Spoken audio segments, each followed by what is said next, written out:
We're just two fucking yappers. But guess what? That ain't a crime.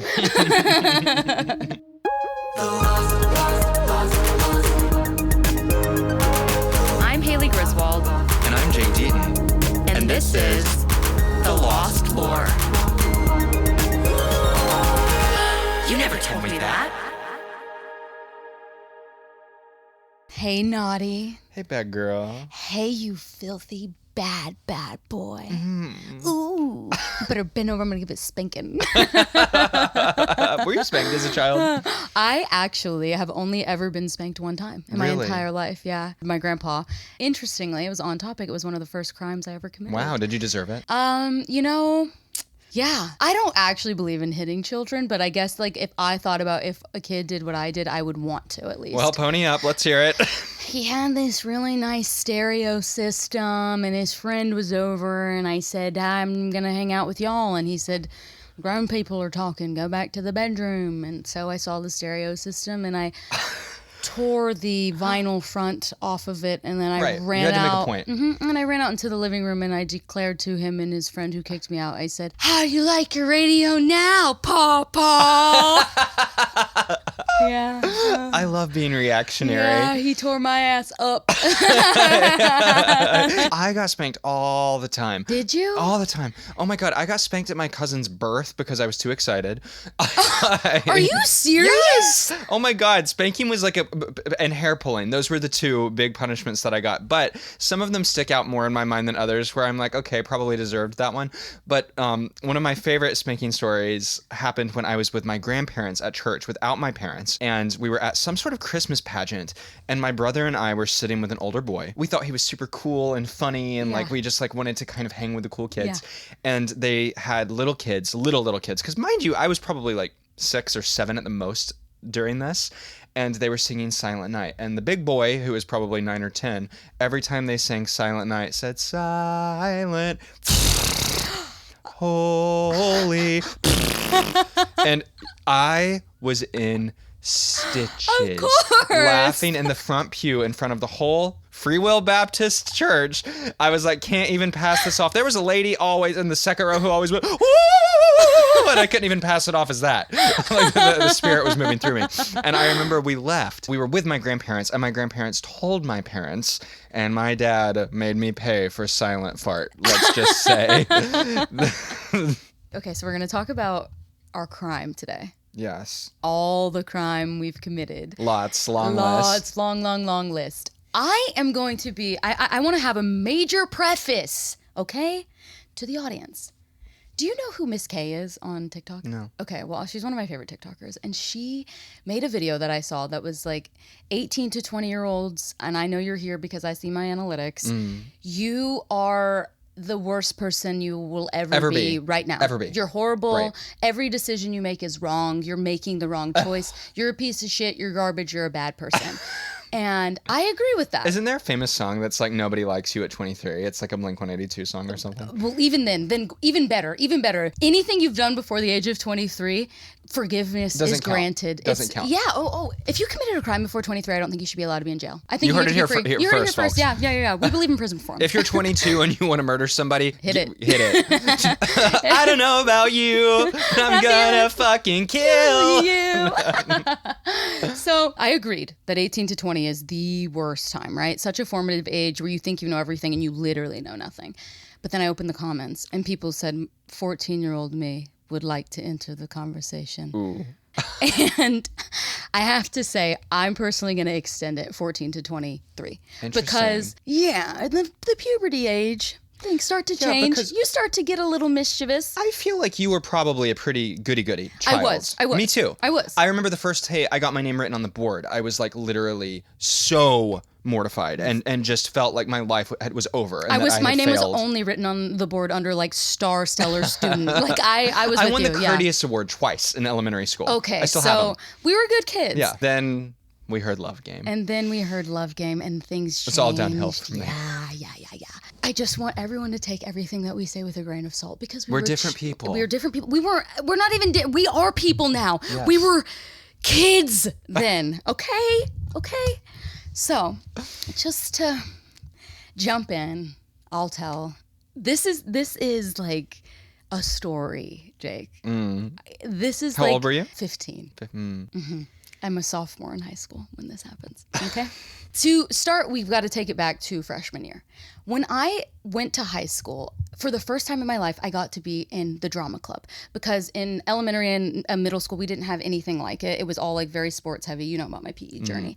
And I was just so thrilled that I finally was going to get to have like regular performance that wasn't just me trying to find an opportunity to tell a speech in front of people at school, you know? I was just so excited to be in drama, and I was so excited when there were 2 seniors in my class taking it. And one was this girl named Haley. So of course we're going to be friends. We have the same name. Right. And then there was a girl named Kim who had the same birthday as me. Oh, wow. So of course these are my girls, right?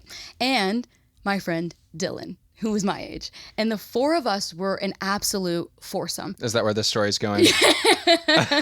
It's worse, maybe.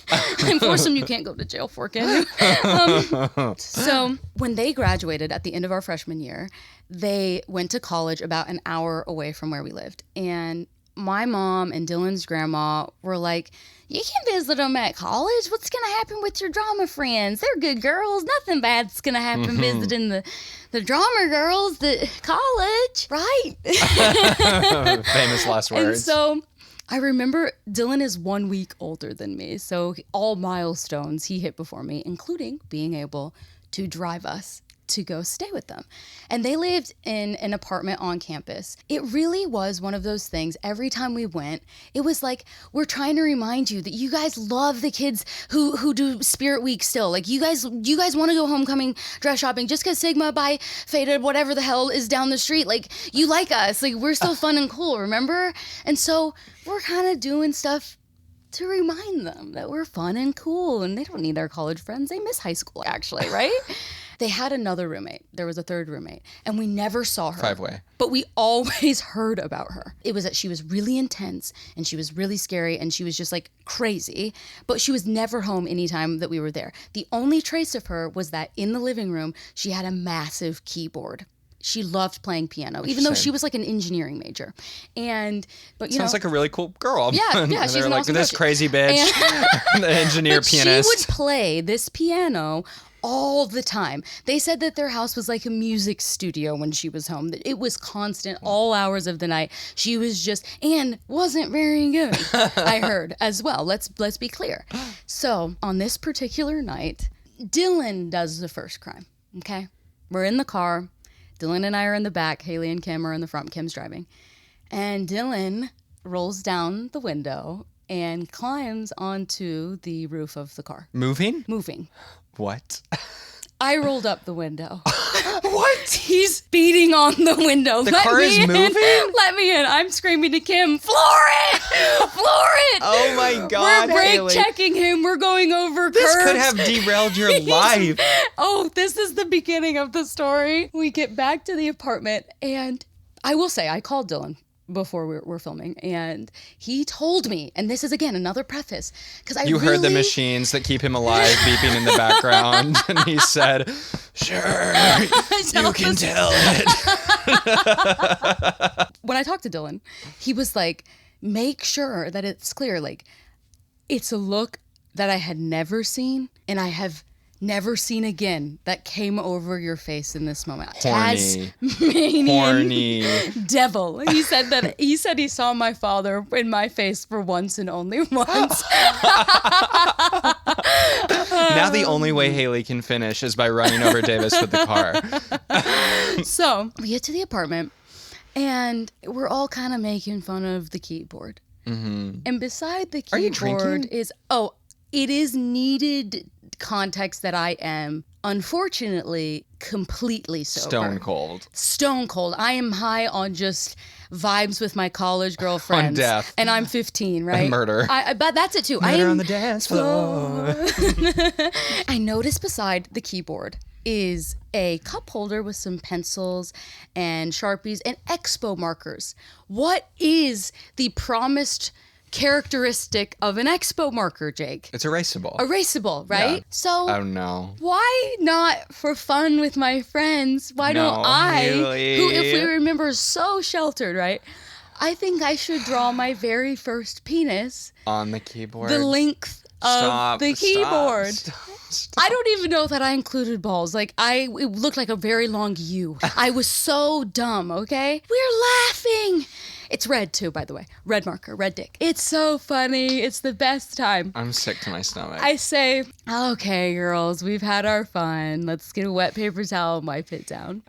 Why is it not coming off? Oh my God. Not only is it not coming off, it's not even fucking scuffing. And this may have been an expensive This keyboard. is permanently vandalized. What were you thinking? Well, I went into overdrive and said, we have to stage a break-in. I start throwing pillows off of their couch. I'm turning furniture over. I'm sure they're thrilled I invited you over. I took their exercise ball, I throw it at a wall, pictures crashing down. I'm taking my friend Kim's purse, strewing everything everywhere. Haley? And then Kim's like, stop. No, she will lose her mind if we try to just say someone broke in. We're calling the police. Stop. So this is where Dylan and I make our best decision of the night. And we say, we're getting in his grandma's car and we're going the fuck home. I'm scared. We're leaving, goodbye. We were in the car. Silent riding, not a word being said, both just vibrating. There's a long bridge between their town and our town, and we did have some Thelma and Louise ideation.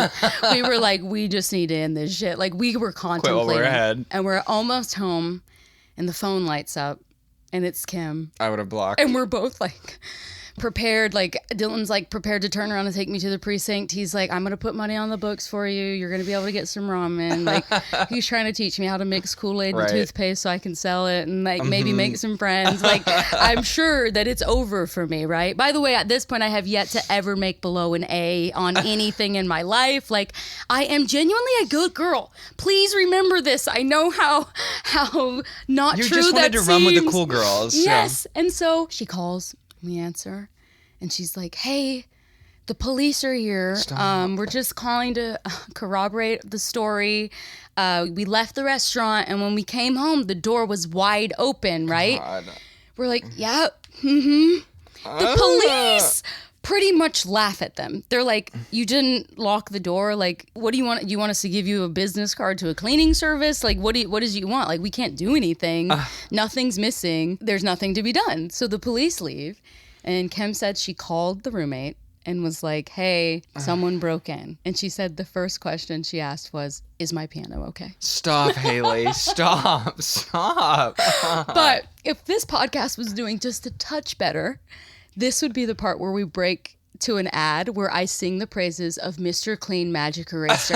Mr. Clean Magic Eraser took the dick off. Here's the thing, she played it so much, it needed a cleaning. Her fingers were gross. She's an engineer. She was messing with stuff. I did her a huge favor by the end of it. That's nuts. I know. I can't believe you called the police. You could have gotten in trouble. I did not call the police. I was gone when the police were called. That I had nothing to do fled with the that. crime. I left. But it was just trying to keep up with my girls. And you thought it was erasable. Duh! When you talked about getting your name written on the board when you were a kid, that's the thing. It's not permanent, right? And a keyboard looks like the perfect looks white like the canvas. same material. The same exact thing. How could I have ever known? That's so funny. Those girls, seriously, if they happen to hear this episode, I want you to know you're my girls for life. For life. You went to the clink together. Yeah, we went to the clink. That's such a crazy story. My naughty period also started in high school.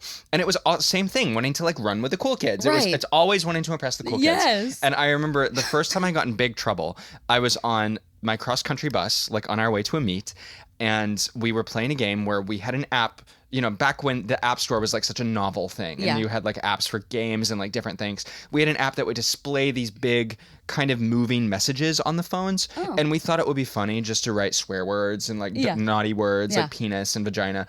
And I had written out, everyone was just like flashing one word, and I was writing like sentences that were scrolling like the I don't even want to say the shit that I was writing, but it was Come like, on, I told you my graphic horrible descriptions thing. of sex, like squelching, like penis and vagina, like I feel the penis inserting in my anus, like as we approach this meet. And I was like flashing them up above the seats so everybody could read them.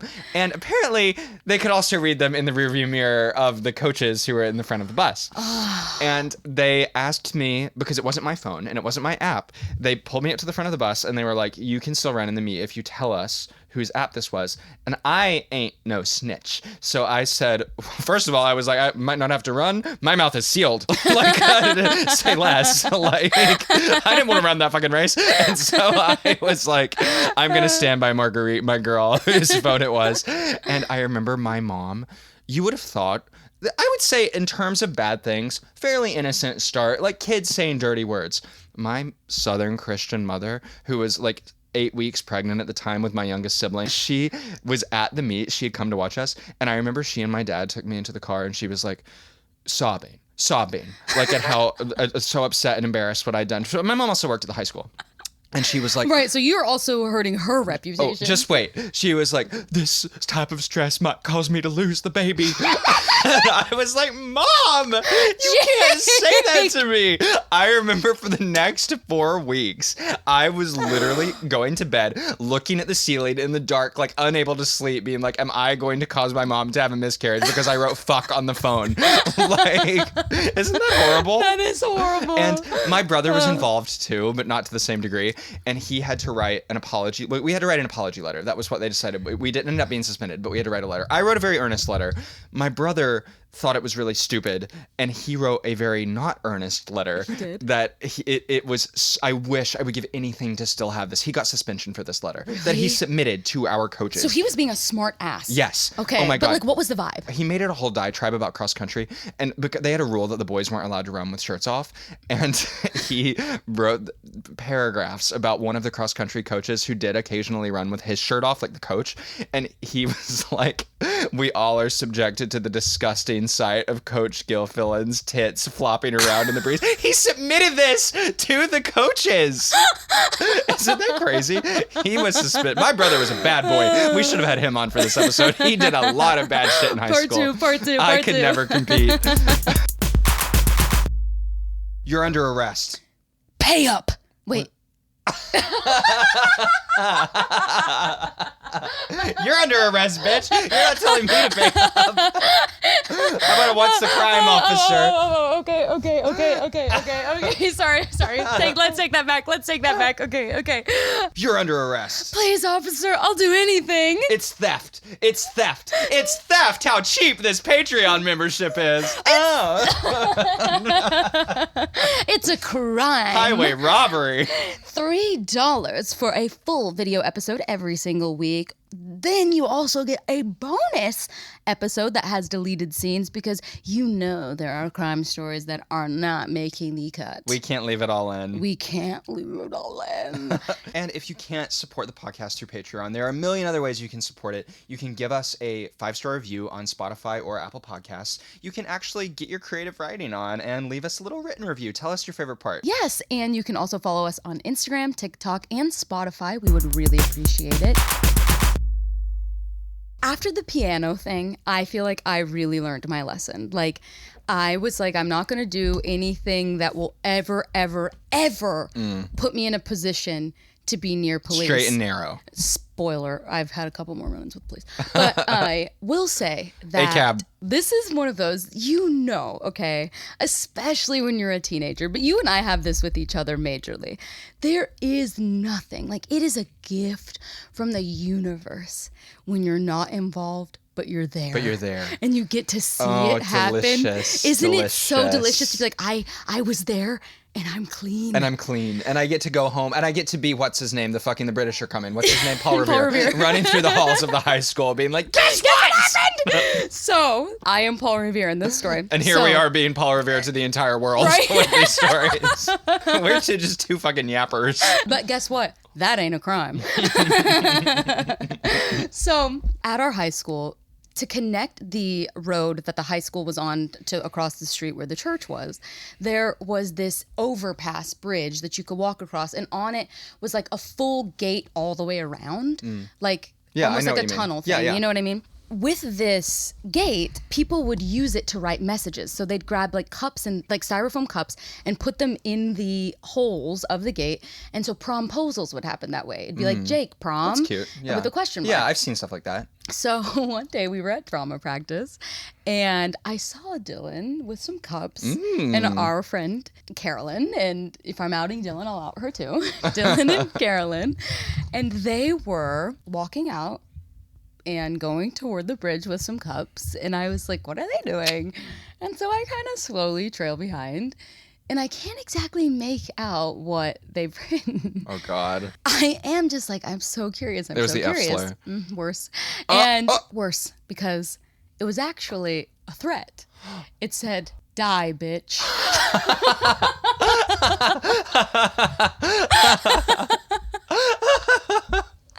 The police showed up at the school. Holy shit. I will never forget the sight of these two, talk about cross country, fucking sprinting to that bridge and grabbing all those cups. And I can just, my chest aches with the pain of how hard I laughed at as these you were fuckers. Giving your testimony to the police. I was like, hurry up, Dylan. I still need my ride home. I love like any sort of public disturbance that just like calls to me. And let's remember, my town is called Niceville. We're doing this to the people of Niceville. Die, bitch. Oh my God. I remember once when I was in high school, my first run-in ever with the police was also kind of a similar disturbing the peace sort of thing. It wasn't a threat, but I became friends with these girls who worked at the coffee shop that I worked at, and one of them was dating a good old boy. These are the girls that you used I to cut down road signs with. Very Yeah. applicable for this subject as well. One of them was dating a good old boy who lived in the next county over and lived in a town called Burnsville, and Burnsville has a town square.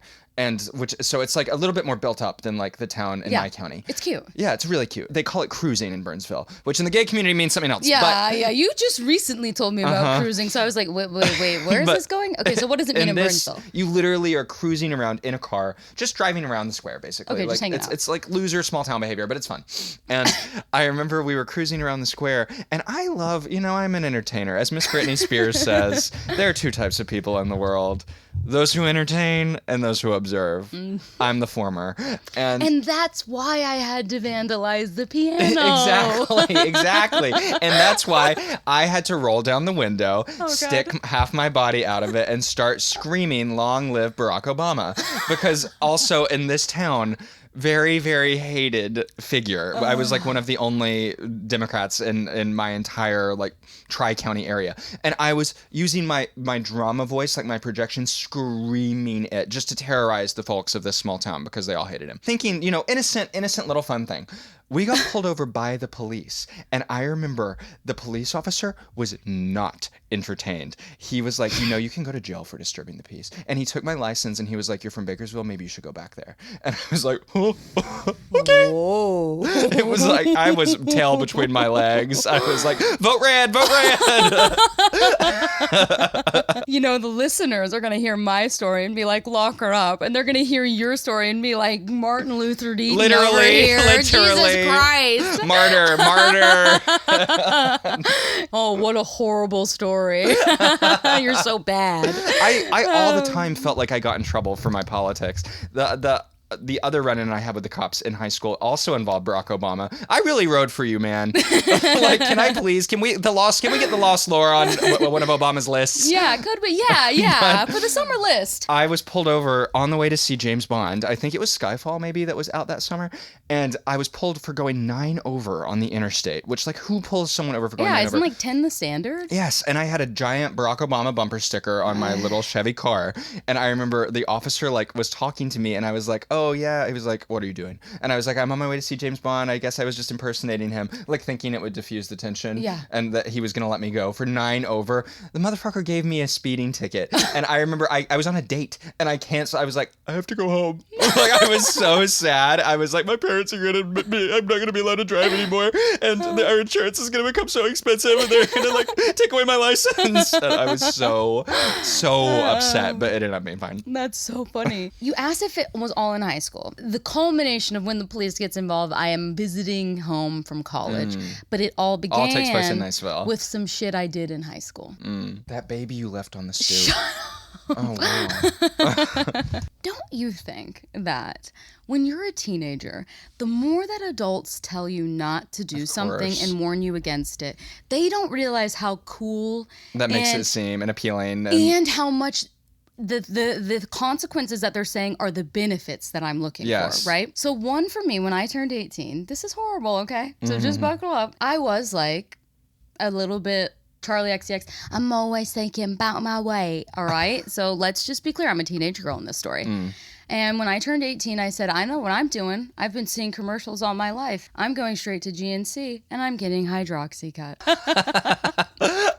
You know, the diet pills. Yes, of course. And the reason that I did it was because I had told my boss, Mama Jo, who lovingly listens as well, she had told me that her son, who was a true panhandle man and tried every drug under the sun, had tried Hydroxycut and said that it was crazier than speed, but made him have no appetite. You said, sign me up. I said, happy birthday to me. I went to GNC and I bought Hydroxycut. Well, I didn't want my mom to know that I bought diet pills. So I thought, oh, what I'll do is on that shirt I have that has like an extra button in that little baggie, I'll just take that tiny little Ziploc baggie and put all my pills in it. And that won't look bad or suspicious. Then I'm going to fly home. Oh, no. I'm going to put it in the glove box of my car. Oh, God. And I'm going to forget about it for 5 years. And then I'm going to come home whenever I'm 22, and I'm going to be pulled over for having a headlight out. Oh, my God. I'm going to pull over into a Taco Bell parking lot because I wasn't anywhere where I could like safely get on the side of the road. And instead of coming over to the driver's side door like a cop would, he's going to come over to the passenger side door because of how I've parked. And whenever I open the glove box to get my license and registration, he's going to shine a flashlight in and say, ma'am, is that a bag of pills? Stop, Haley. And I'm going to burst into fucking tears, right? Quickly, one cop car turns into three. Were you screaming it's Hydroxycut? I'm saying, well, the thing was, it had been so long, I literally was like, what the fuck is this? Like, I had forgotten. The evidence has been planted. I was like, I had let a friend borrow the car. I was like, what fucking drug addict? You're like, his name is Dylan. Yes, this Dylan, is his address. Dylan, yes. And I remember he was like, we're going to take this. We're going to go run it in our little drug testing thing. I remember that I was like in a romper. I looked so cute that night. And what do they call? You said it's time to throw some ass. Well, they call cops what? Pigs, right? And that's what I felt. I could tell he wanted to freaking bend me over the front of the dash and frisk me. I could tell, for real. And I don't feel bad saying that. But the other one, there was another guy who was a very did you watch the Andy Griffith show? Of course. You know Barney Fife. Barney Fife. Thank fuck for Barney Fife, okay? Because he was like, those don't look like any sort of anything I've seen before. I don't know what those are. And he's being so nice. And they're running all these tests. I'm like, please let me call my mom. I call my mom. And she's like, what the fuck is this? And they're running tests. And nothing is coming up because it's fucking Hydroxycut. It's also 5-year-old Hydroxycut. So it's like a dud. Nothing is happening. But they do take it from me. And it's so annoying when I realized that what it was. I was like, give me the shit back, please. And so I do remember the main cop giving me this long talking to and being like, we're sending this off to our FBI lab and it's going to be ran. And if anything comes back, you will go to federal prison. Shut up. I'm like fucking shaking to death. I'm so scared. I'm like, I'm going to the airport right now. I'm going home right now. I'm not staying here anymore. I'm not fucking with this. I'm out of here. As the police the 10 cop cars are leaving. I do remember considering being like, do I go through the Taco Bell line and get a little something? I've been through something. I could use something to eat right now. And I will never forget my mom's car squalling into the Taco Bell parking lot, her hands up, and she's like, they're mine! They're my bills! And I'm like, it has been handled. Then, months later, she calls me and says that Someone keeps calling her phone, and she finally answered, and it was a Sergeant Johnson looking for Haley Griswold. And she was like, what is this about? Thank God he was just trying to recruit me to the military. And you went. He was That's like, where we met. I love that neither of us were really, really bad kids. But these are extreme stories. They are extreme stories, but like a lot of it is like accidental and circumstantial. But one intentional bad thing that I did I'm ready. was on Halloween. And I was out with some friends, and it's a small fucking town. Like there's nothing to do. Nobody really drank. Like it was just, but we wanted to get into some tomfoolery on All Hallows Eve. Yes. And so how better to do that than with some eggs? Now, you have to be careful in Mitchell County, North Carolina. I've heard of people getting shot at for throwing an egg at a car, for instance. Oh my God. Like people are packing. People ask me why I don't use my horn, and I do not fuck with the horn because you don't know who has a gun. Right. And that is a valuable lesson that I learned in Mitchell County, North Carolina. County, yes. And so I'm very careful about like individuals. So I was like, we're not egging cars. And so you start to wonder, what should we egg? Like, what are the options? Maybe you think they go for the school, like as students wanting to like stick it to the man. Yeah. Maybe you think they go for, I don't know, the Walmart, big corporation, like stick it to them. Yeah. We decided to egg the public library. Oh my God. The only building we egged. We bought our eggs on Halloween night in our little podunk grocery store. Obviously, they knew what we were doing because it was teenagers buying cartons of eggs on Halloween, and we didn't know what to do with them. We drove specifically. We had to drive there. Like this was premeditated. We were like, that sounds like a good idea. We drove to the public library and egged the shit out of it. Was it exhilarating? Yes, I had the time of my life. The whole place was fucking covered. Mind you, this is where so many people, the only place so many people in Mitchell County can go to access the internet, get a book, provides a very valuable community service. My parents are both librarians. And so maybe in some way I was sticking it to authority. Especially the one who beat your ass for laughing at church. Yeah, you know what? Did they know it was you? No, we never got caught. That's amazing. I know. I do it, and I do it again. And I would be there with you this time. Patry Bugs, let us know in the comments if you want to see us egg a public library. Did you get it up into trouble in New York? No. What?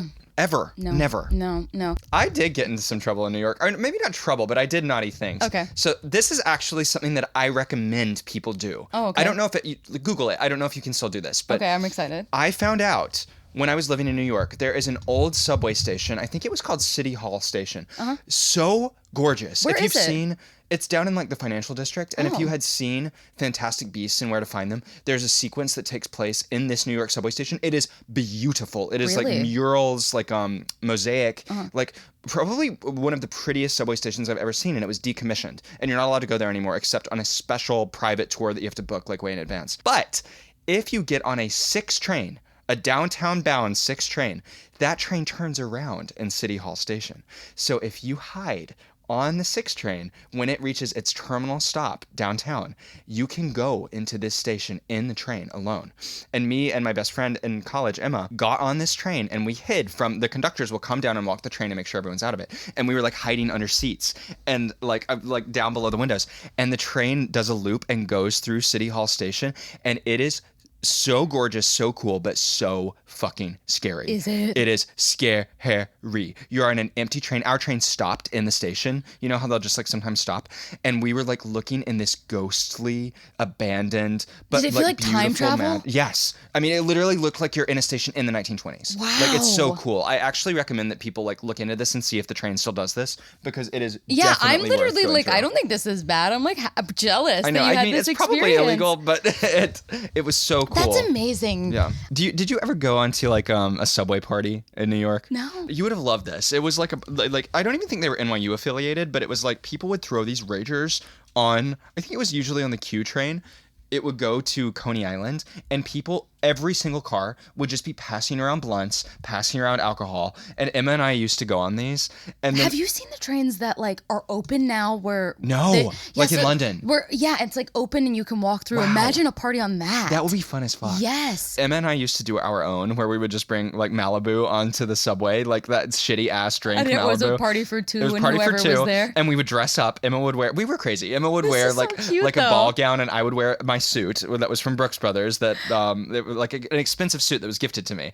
And we would get dressed up, and we would get blackout drunk on the train, take it all the way to Coney Island. I would try to jump in the ocean from the pier, and then we go home. I love that. See, to me, these aren't bad. This is just taking advantage and living life and doing what you're supposed to do at that age. It was fun. I'm jealous of these experiences. That sounds awesome. It's not too late. Well, would you do it with me now? You have a baby. I know. Well, and I don't drink anymore, but I would do Coke. That's a good idea, right? On the train?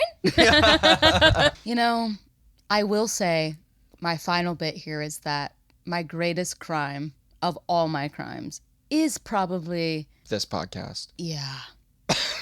And we'll leave it there. And we'll leave it there. No, it's lying. I love to lie. I love to make up a story. None of these stories happened. Yep, This was a creative writing This exercise. was a fiction. By the way, the whole podcast is scripted and fictional. Mm-hmm. So this has been fun, Jake. I mean, you know what? I'm glad that you are my partner in crime. You're my partner in crime, but we're do-gooders, aren't we? Yeah. Right. Vigilantes. Vigilantes. On my vigilante shit. People are going to be so sick of us and Taylor Swift, aren't they? Thank you so much for listening. We will see you next week. Love you. The lost